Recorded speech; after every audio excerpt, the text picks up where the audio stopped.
Good morning, good day, and good evening. Like we always say, it doesn't matter. I'm kidding. I'm not Randy. That was a very good impression, though. That was great. Hey, I want to welcome you to our Amalinda Baptist podcast. And as you can see or hear, if you're listening to this, Randy is not able to make it tonight, not feeling so well.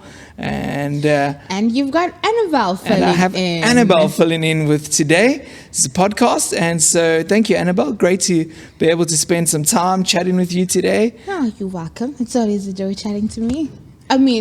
Well, yes, but it's always a joy chatting to you too. Thank you. And a couple of Sundays, you had your first preach, where we preached together in a Sunday. Yeah. Some of our listeners would have listened to that. How did your first preach go?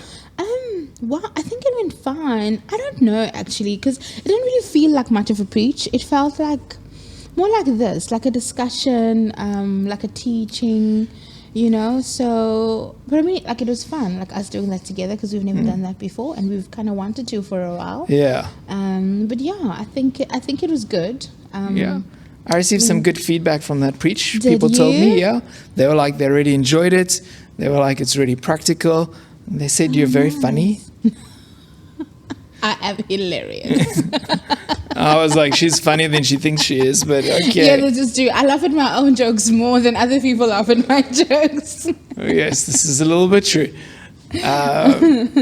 Yeah, but this past Sunday, we spoke a little bit about really having Jesus at the core of our relationships. Yeah. And so for you, like, why do you think that's really important to have Jesus at the core of our relationships? Yeah. So I think I always like to bring things back to my own personal experience, right? So obviously I first started knowing Jesus like from my teens. I've been around people that are Christians. I've been around people that are non-Christians. And it always seemed to me that most people that are Christians seemed to have better relationships. And I think maybe the reason for that is that at the core of Jesus is loving God and loving people. Yeah. And your love for people will stem from your love of God. And I think that makes you a bit more gracious, a bit more understanding, a bit more forgiving than normal, and just a bit more graceful. Towards other people, and I think also towards yourself. And more. So I think just having godly relationships with God is at the center. It's just that extra ingredient, maybe not even extra. It's just the foundation. For sure. That a healthy and good relationships. Are built for sure. on. And we spoke about on Sunday. We spoke about the gifts, the fruits of the Spirit. And that the fruits of the Spirit, love, joy, peace. I mean, for sure, why would we not want that in our relationships? Why would we not want that in our children, in our families? And for us as followers of Jesus, especially where you have someone who's, maybe struggling in a relationship, but you're both Christians.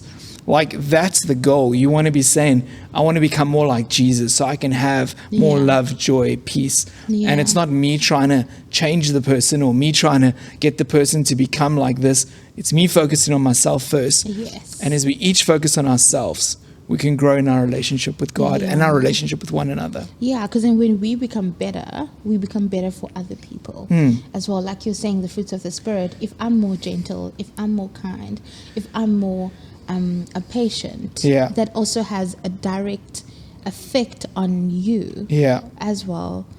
So and if you want to catch that message, just listen to our previous podcast. It's on there. But really what I want to speak about today is the question that I couldn't get to in that message, is the question, what about when you have conflict? Because it's really nice to speak about the Christian things and let's put Jesus at the center and it's already good. But then, as you go into the real world, there's frustrations and there's conflicts. Let's speak a little bit about how can a couple, maybe there's a couple who has conflict all the time, or there's often frustrations. As a psychologist, I am not a psychologist yet. As a psychologist in training, thank you. How would you approach that? There's always going to be conflict in any relationship. Yeah. And because we have conflict, because you think you're 99%, 95% right all the time. Yeah, maybe 96 on a good day. Right, Yeah, and 97. that's already a conflict starter. I'm not sure why. Like, I feel like but I think that's, I mean, you brush over that, but you're going to have conflict. Yeah, because you're sometimes gonna I have think conflict. the thing is, like, when you speak about like we spoke about this when we did the preach together, like the Disney princess, and like Yeah. everything's fairy tales, and once you get married, you find the right person, it's just going to be rainbows and unicorns, and like Yes, everything's and going to be then amazing. they live happily ever after. And there's Yeah. never any conflict. But the truth is, when you have two people together, there's going to be conflict. Yeah, like I think we've said in a previous podcast before as well, because you take two people from two different backgrounds with two different life experiences and different expectations also from the relationship. So they're bound to butt heads. There's bound to be conflict. Right. So what was our question actually? So if someone is dealing with conflict, what advice Yes. would you give them? Okay. I think one of the first things is to introspect, to Yes. look within. So if let's say for example, if I'm always getting angry, if I'm always snapping at things, maybe I should first evaluate, why is this making me angry? Right. Why are these things such a problem for me? Yeah. Because it's never the other person's fault how we respond. Yeah. Things happen to us, but we choose how we respond and how we react to Yeah. the situation. But in the time it happens, it doesn't feel like I have a choice. Yeah, it That's the thing. doesn't. You're like, and it it's- always feels like Yeah. the other person's fault. Yes. You made me angry. Yes, by what you did. Because Yeah. you did this, I got angry because Yes. you left your shoes by the coffee table. That made me upset. Or whatever the case might be. Always makes me upset. I don't know, that's a hypothetical example. It's not, in any way related to our real life. But the thing is, we think that we don't have a choice, but we choose how we respond. Yeah. And sometimes, I mean, what you're saying there is like that introspective, why am I getting upset about this? Yeah, no, absolutely. Because I think also in relationships, it also brings out a lot of stuff Right. that is within us. Right. And you're going to be with a person 24/7. You're going to be in each other's space, in each other's face. So there's bound to be whatever is inside, because you're going to be knocking heads. Whatever is inside is going to come out. Yeah, yeah. So it's not the other person's fault. So it's saying, examining yourself, like, why is this happening to me, or why am I reacting in this way? Yes. Perhaps I have an anger problem. Yeah. Or perhaps I have a patience problem. Yeah. Or whatever the case may be. Right. And making it your responsibility and not making it the other a person's responsibility, Yeah. so that they need to act in a way that doesn't cause you to erupt. Yeah, that's really good. I saw this great illustration that Andy Stanley has. Yeah, he had like two little glasses, and he had them Yeah. filled with like pink beans and pink and blue beans. And then he's like, now you get married and everything's great, and you hook up, and you get married, everything's fantastic. But then when you get married, you start knocking in each other, and then the beans are like filled to the top. So as you knock, obviously some of it comes out. Yeah. And you're like, where did this come from? I didn't even know I had this in me. But I think that's sometimes what marriage does, is it brings out stuff that you might not have realized was within you. Yeah. And that's when you start to realize, okay, why am I getting upset about this? Why does this frustrate me? Why? Okay, because I think part of the thing in relationships we sometimes miss is we always think it's about what I can get from the relationship. Yeah. But I think sometimes and many times in relationships, it's about God using that person to disciple you. Oh, yeah. Relationships can be God is using that person to work out things in your life. And if you can be open to that, instead of pointing and saying that person makes me so upset, start to say to yourself, okay, God, you are highlighting areas in my life that I need to work with, work on. Absolutely, yeah. And I actually think that is what will bring the happily ever after. Like, not just within the relationship, but also within yourself. Like, I remember when you speak about discipleship, when we first got married, man, I had a terrible, terrible relationship with money. Yeah. It was. This is true, yes. Yes. Like, shopping was always first on my list above everything. Like, I would go hungry for the whole month as long as I got that new pair of shoes. You know, which is not great. Don't do that, people. But I think within that, I'm better now because that's something that I had to work through. Yeah. And I had to work through it also knowing that it's for the benefit of our marriage and for the relationship. But it's things that I also needed to recognize within myself that, listen, I'm really slack in this area. Yeah. And I need to change in this area because then this is something that's potentially going to be a hindrance in our marriage. Yeah. Yeah. Really good. Yeah. Really and good. I think we kind of dealt with that. Yeah, for sure. So if we speak about conflict, is there a healthy way to have conflict? Is there an unhealthy way? Absolutely. Not all conflict is bad conflict. Yes. Sometimes you need conflict for a better understanding, and sometimes having conflict creates even better intimacy between two people. Yeah. So I think maybe the way is, yes, there is healthy conflict and there's unhealthy conflict. But maybe another question is to how do we have healthy conflict? Yeah. So how do we have healthy conflict, Pastor Barker? That's a really good question. I think there's a couple of ways that you can do it. I think the one is, actually, let's go, got some questions from some people sent through some questions for us to chat about. Interesting. So the question would be, should you take the overlook the truth to keep the peace in marriage? Like, overlook this problem just to keep the peace? Or do you concede in it, hoping that the person will see the light? Wow, that's a good question. That's a great question. Yeah. Okay, let's start off by saying this, that in healthy conflict, there are certain things I think that are key maybe in having a healthy conflict. Yeah. One of them we could say is active listening. Yes. So listening to know what the person is saying and not listening assuming you know what the person is saying. Yeah. Or listening just to respond. And as not is listening what to the person's understand. actually is. Yes. Yes. Because sometimes in our relationship, I am very competitive. And so if we have like some conflict, I'm thinking, let me show you how right I am. And so I'll kind of listen to your point, but really I'm just listening to break down your arguments so that you can know that I'm right. And you're wrong. And you are wrong, because you're always wrong. But I'm sorry, that's not true. But I'm saying like hypothetical. This is a hypothetical situation, of course. But when you have healthy conflict and you're using active listening skills, it slows down. So active listening skills would be something like when we're speaking and I say, I feel like we're just not making enough time to spend with one another. And then I'll go like, oh, so you don't think I've got time for you? Right. That's not active listening. No, that's not. Because now I'm just listening to respond and I'm already on the defensive because end. I'm feeling that I'm being accused. Yeah. Yeah. But instead, what would active listening be? I'll be like, okay, maybe like what I'm hearing you say is that perhaps we're not spending enough time together. Yeah, or maybe perhaps what you're saying is we're not spending enough uninterrupted time together, or we might, whatever the case might be.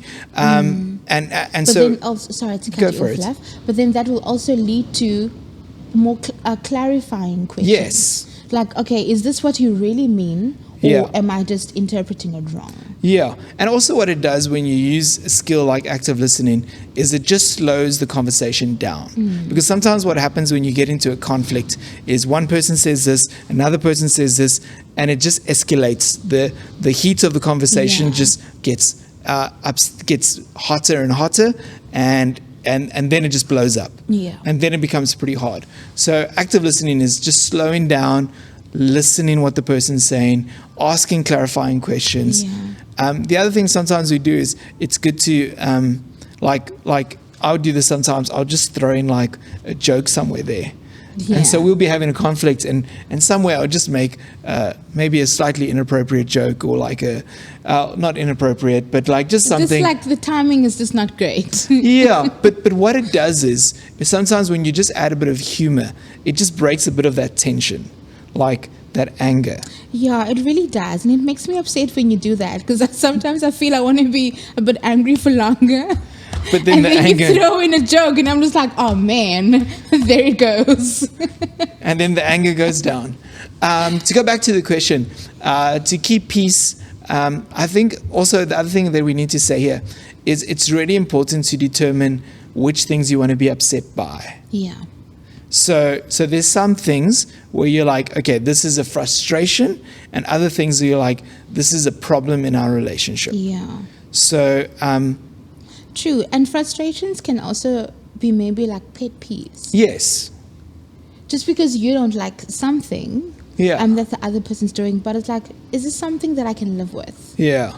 You know, like cleaning, for example. Like, we're both terrible at cleaning. Yes. You know, and we get upset at each other when our place is dirty. More me at you. Yeah. No, Doesn't but worry me, yeah. in the greater scheme of things, like, is that really like a big issue? Is this really going to matter? I read a book where a guy was speaking about for marriage counseling, and he was saying his thing was his wife would leave the cupboard doors open. And it would frustrate him, and he would get so upset with his wife.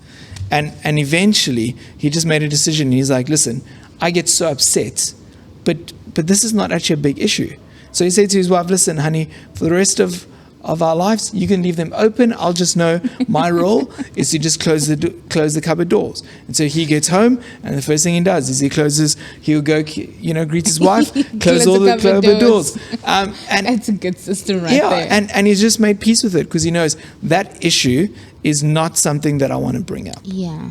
But there's other stuff where you're like, listen, this is something that is continuous, and this is something that's breaking down the relationship. This is breaking down trust. Yeah. For example, maybe bringing it back to my earlier problem in our marriage, maybe a reckless spending of money. So if I'm recklessly spending our money, spending our savings, that has huge implications For sure. for our marriage and for our future. And I mean, any statistics will tell you that finances are probably one of the highest reasons Yes. for couples getting divorced. Yes.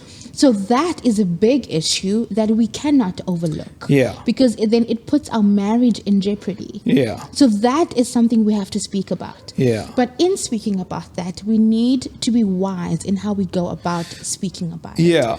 Like you mentioned before, when you're in conflict, obviously your emotions are heightened, and then you speak and I speak, and we blow up and we butt heads, right? So in doing that, maybe there's some practical skills that we can use into how do we bring up these topics that do bring conflict in our marriage, all right? Like, for example, we can start by saying, let the other person know that this is something that's a concern and we need to speak about it. Yeah. Because when you come with a problem and you're saying like, hey, Annabelle, you're spending all our money, and then I'm already going to be defensive. Right. Like, I work for my money. It's Yeah. my money too. Yeah. And that's just not going to help Yeah. anything.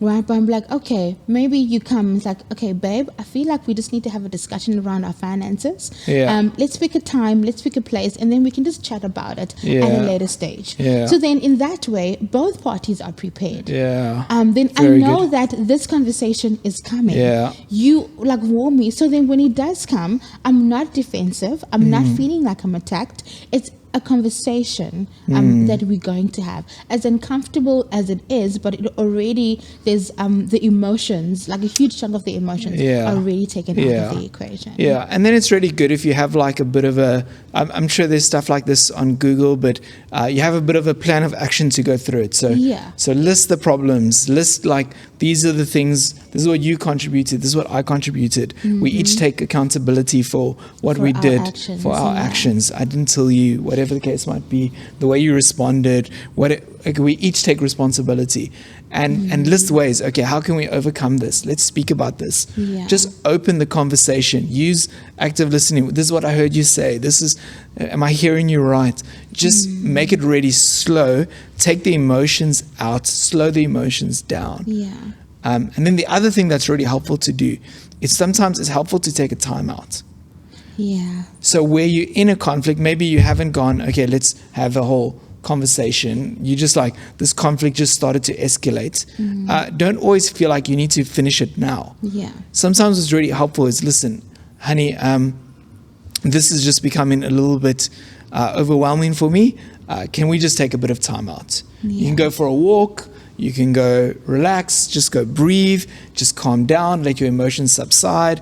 And then from there, you can have the conversation. Because especially if you're someone who gets upset and you get you have a bit of an anger issue or something like that, and you just say careless words, that's going to create further damage in the relationship. Absolutely. Instead of doing that, before you do that, be like, okay, this is something I need to work on. Let me just stop and let me calm down, and then we can go back to this and discuss it when emotions are a bit subside. Yeah, absolutely.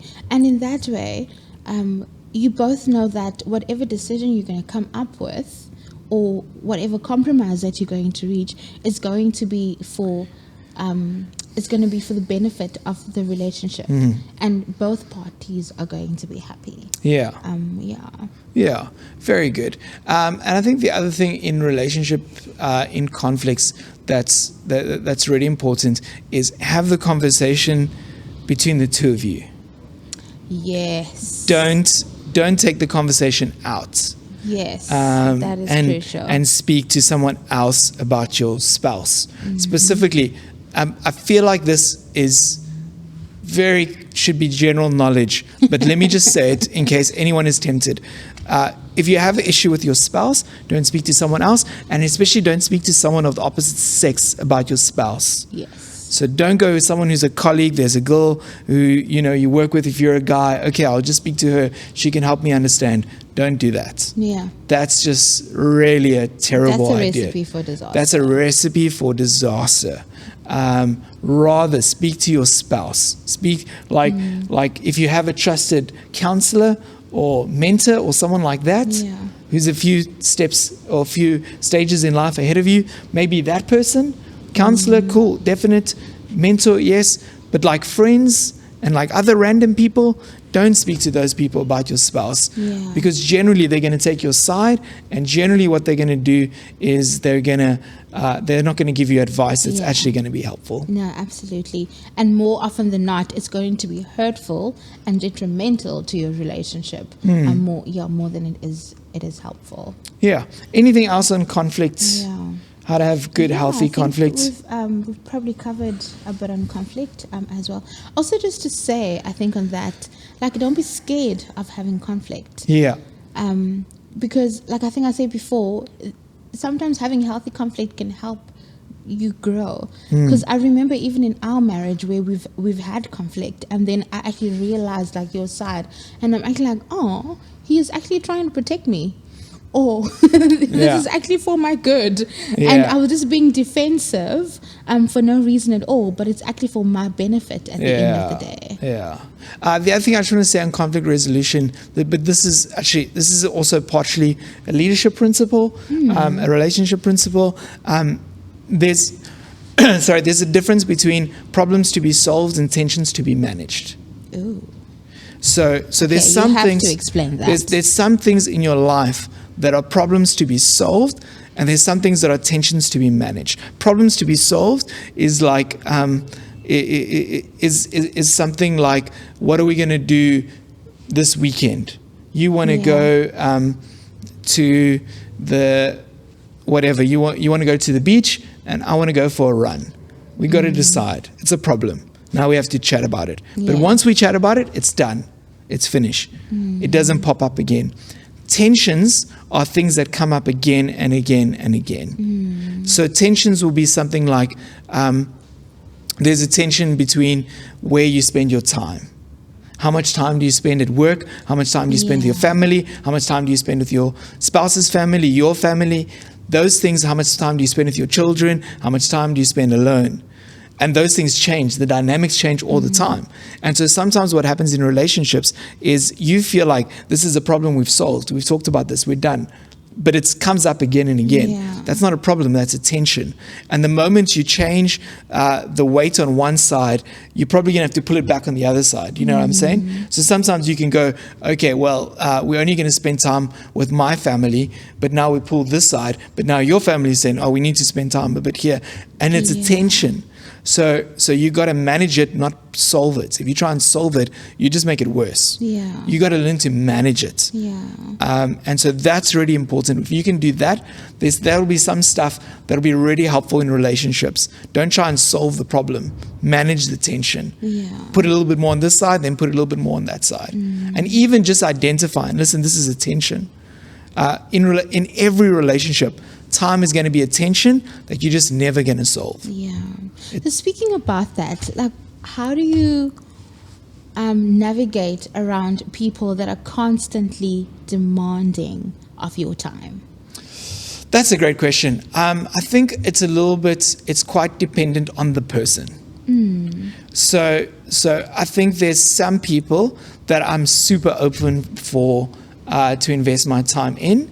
There's some people I'm kind of open for to invest, like I'll give you some time when I have available.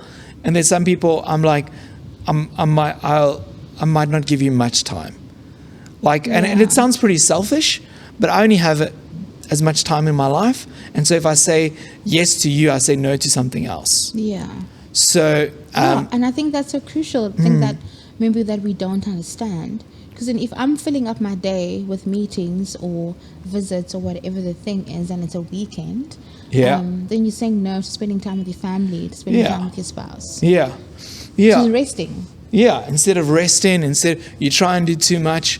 And so I think there's some people that obviously, like your close family, your wife, your kids, those people are people you should be saying yes to all the time. And know that when I say yes to something else, I'm saying no to my family. Yeah. In the same sense, there's some people, and I don't have like I can think of a few vague people within my mind, but generally there's some people that are really needy people.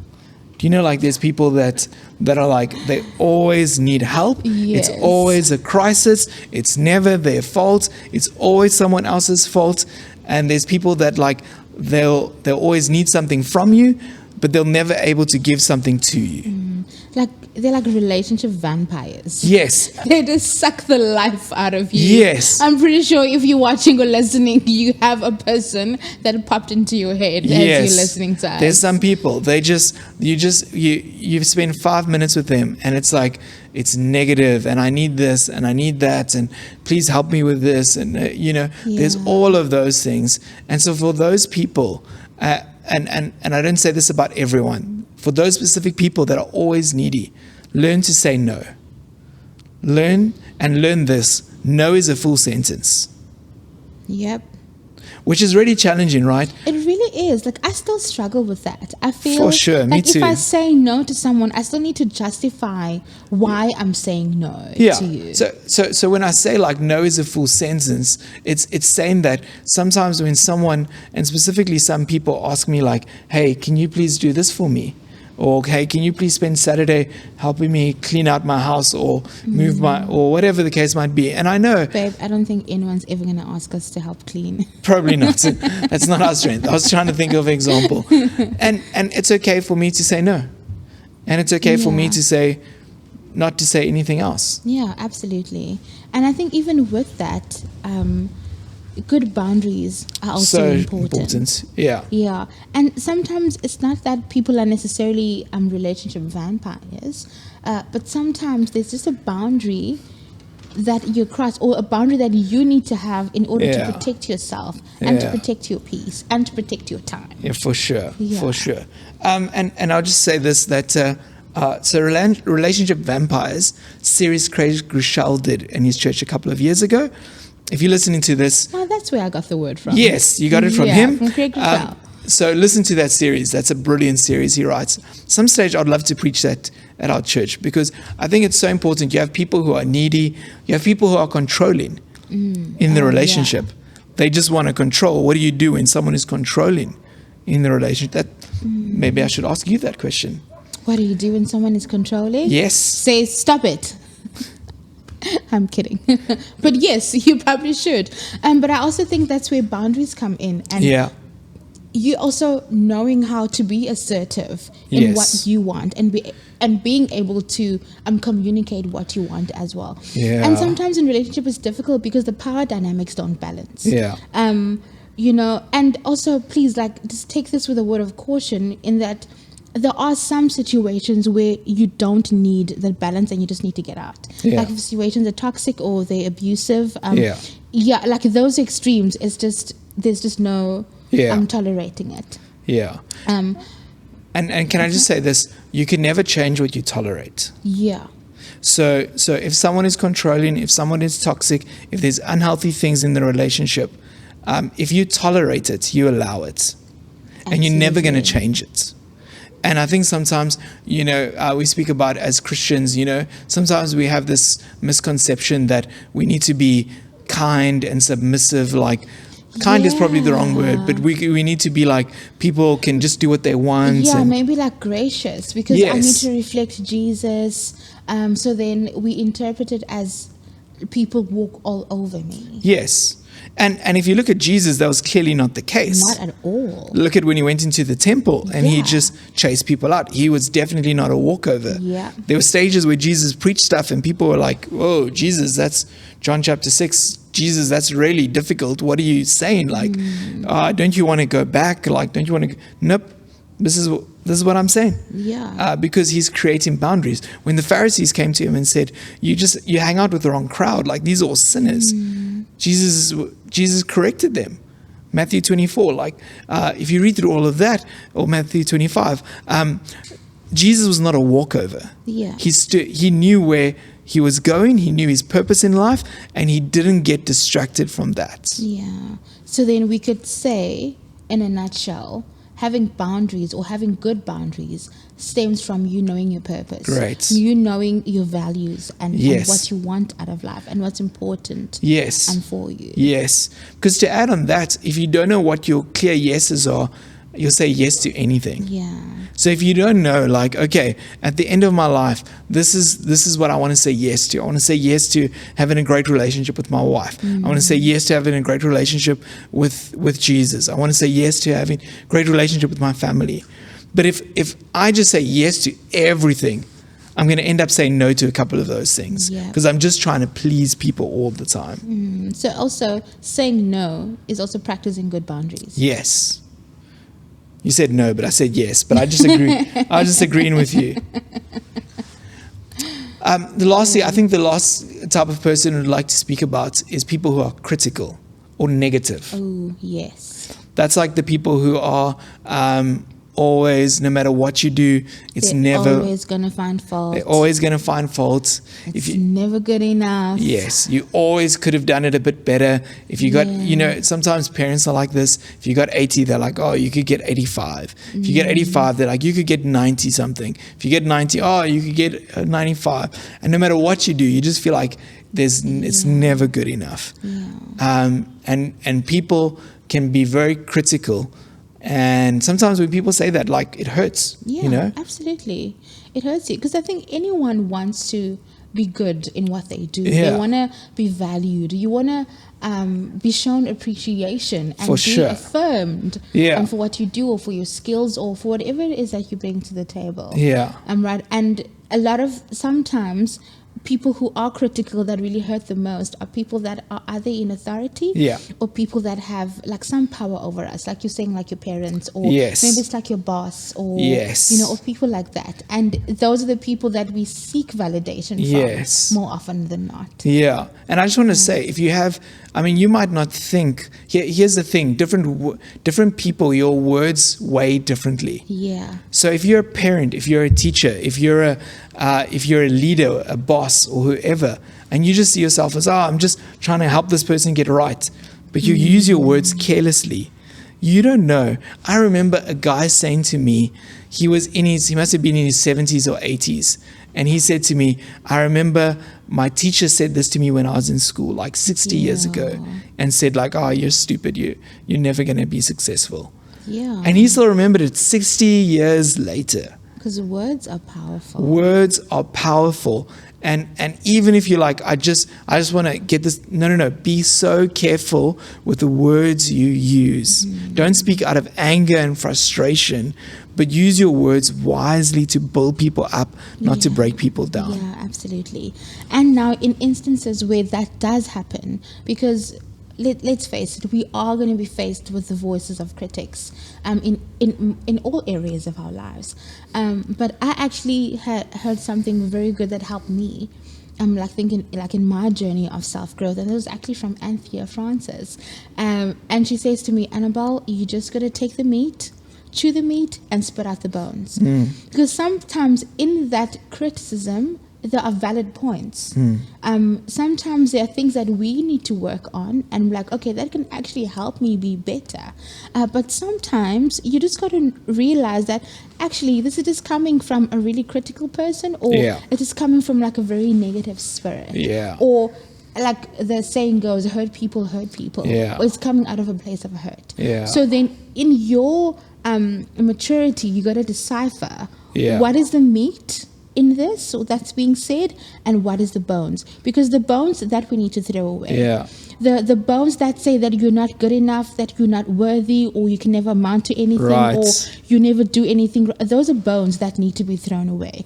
But the meat in it, like, okay, maybe we can do better in time management, maybe we can do better in this area or that area, or whatever the case may be. That's the meat that you chew on, and you take and use that to help you. Because even with the critics, I think sometimes it's just the way of delivery. It's very true. The way you say it makes such a big difference. It really does. It really does. And sometimes there could be truth in what they're saying, maybe even like regard to your work or whatever. But then sometimes because of the way that they said it, comes off as an attack on who you are or on your character. The other thing I'll just say with like if you feel like you're getting people are being critical, what I'll just say is this, if you don't want to be criticized, just don't do anything. But if you're going to do something, you're going to be criticized. Like if you want to make a difference, if you want to do well in your workspace, if you want to do something significant for God in ministry and change something and do, people are going to criticize you. Absolutely. It's part of the deal. Like people are going to say, oh, in church life is full of that. People would say, music is too loud. Music is too soft. We should sing this song. You preach too short, Donovan. Preach much longer. People tell me that all the time. Why are you preaching with your wife, Donovan? Whatever the case might be. People are always saying you could do this, and some of it you listen to, but you just know that, listen, some people they're trying to give you opinion and they're trying to help you, but they don't always understand the full picture. And so I'm going, okay, I'm asking myself, who is giving this and why? That's good. So I'm going, okay, is this person someone who's generally negative, or is this someone who mostly says really good, encouraging things, but now they're saying, hey, Donovan, what if you tried this? Hey, Donovan, what about this? Are you thinking about this? Because when those people speak to me, then I'm like, okay, that's serious. I must think about what that person's saying. And I think when you think about, when you process it through that, whereas some people I'm like, okay, this person is just going to complain because that's just what they do. And so then, is there something that I can improve on, or whatever the case might be? But generally, okay, that's something I'm gonna skip. I think this was a very helpful conversation. Yeah, I hope so. I hope if whoever listens to this, it's really helpful. And anything else you want to say before we close? No, I hope we answered that question that came in pretty well. Who knows? Do you think we answered that question? I think we did. I hope so. If not, just, I don't know, send a DM or something and we'll elaborate, or whatever else, whatever resources we can help get as well. Hey, and if you're listening to this, encourage you, like, subscribe, follow us on social media. We'd love to connect with you. Ask if there's questions from the messages you'd love us to answer. Please send that through, and we'd love to connect with you. But thank you so much for listening. Thank you, Annabelle, for joining tonight. It was such a pleasure, as always, and I'll see you next time. God bless you.